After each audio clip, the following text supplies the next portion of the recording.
بسم اللہ الرحمن الرحیم۔ مومنین کرام، ایک نجی ٹی وی پر ذوالجناح، شبیہ ذوالجناح کے بارے میں ایک ڈاکومنٹری فلم چلائی گئی، جس میں بتایا گیا کہ ذوالجناح کو کس طرح سے خریدا جاتا ہے اور کس طرح سے اس کی دیکھ بھال کی جاتی ہے، اور اس کے کتنے افراد اس کی دیکھ بھال کرتے ہیں، اس کو کون سا چارہ ڈالا جاتا ہے، اور اس کے دیگر پہلوؤں پر اس ڈاکومنٹری میں دکھایا گیا، جس پر ظاہر ہے جو کچھ متعصب لوگ تھے، جو عزاداری کے دشمن ہیں، تنگ نظر ہیں، انہوں نے اس میں غلیظ گفتگو بھی کی۔ جب یہ سوشل میڈیا پہ اپلوڈ ہوئی، غلیظ قسم کے کمنٹس کرنے شروع کر دیے، گالم گلوچ اور عجیب قسم کے الزامات جو کہ جن کا حقیقت سے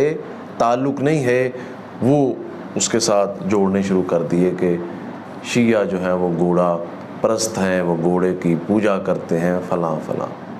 تو پہلے تو میں یہ واضح کر دوں کہ شیعان علی صرف اللہ وحدہ لا شریک کی عبادت کرتے ہیں۔ یہ گھوڑا لفظ تو سمجھے، اسے کہتے ہیں شبیہ ذوالجناح۔ وہ جو کربلا میں گھوڑا تھا نا، وہ گھوڑا ان انسانوں سے وہ جانور بہتر ہے کہ جو یزید نے جو قتل ناحق کیا، نواسہ رسول کو کربلا میں شہید کیا۔ حضور علیہ الصلوۃ والسلام ہمارے خاتم النبیین آخری نبی کی آل کو 3 دن بھوکا پیاسا رکھنے کے بعد پھر ان کے بچوں کو ذبح کر دیا گیا۔ میرے نبی کی نواسیوں کو قید کر کے شام اور کوفہ کے بازاروں میں پھرایا گیا۔ آج کچھ افراد اس قتل ناحق کو چھپانے کے لیے، یزید کو اس قتل سے باہر نکالنے کے لیے، کہ کہتے ہیں یزید ہمارے نزدیک قاتل ثابت ہی نہیں ہوتا، اور سارا قتل کا ملبہ فوج پہ ڈال دیتے۔ یہ اللہ نے انتظام کیا ہے، یہ عزاداری کا، یہ ماتم تاری، یہ احتجاج ہے۔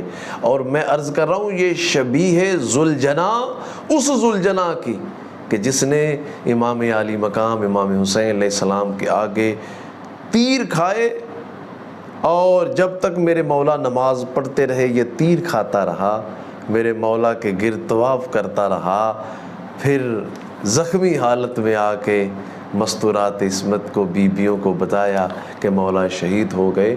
اس یاد کو تازہ کرنے کے لیے جب ہم یہ دیکھتے ہیں ذوالجناح، ہمیں وہ کربلا یاد آ جاتی ہے، ہمیں وہ امام حسین علیہ السلام کی مظلومیت یاد آ جاتی ہے۔ اور امام حسین علیہ السلام رحمان کے نمائندے تھے کربلا میں۔ کربلا میں حسین علیہ السلام نے دین اسلام کی سربلندی کے لیے، توحید کو بچانے کے لیے، آخری نبی کی نبوت کو بچانے کے لیے اپنا سب کچھ قربان کر دیا۔ جب حسین علیہ السلام نے اللہ کے لیے قربان کیا تو وہ رحمان کے نمائندے بن گئے۔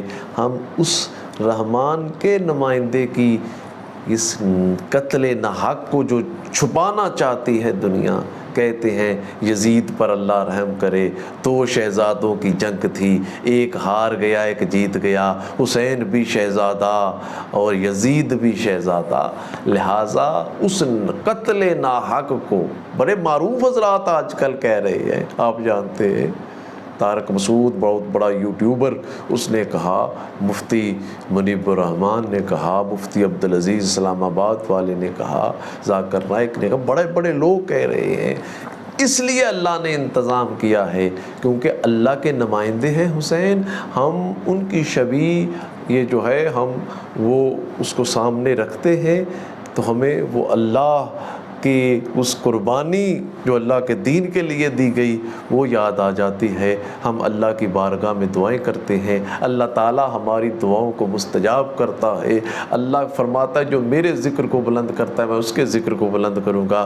حسین علیہ السلام نے کربلا میں اللہ کے ذکر کو بلند کیا، اب اللہ نے حسین علیہ السلام کے ذکر کو بلند کرنے کے لیے یہ نشانیاں رکھی ہوئی ہیں۔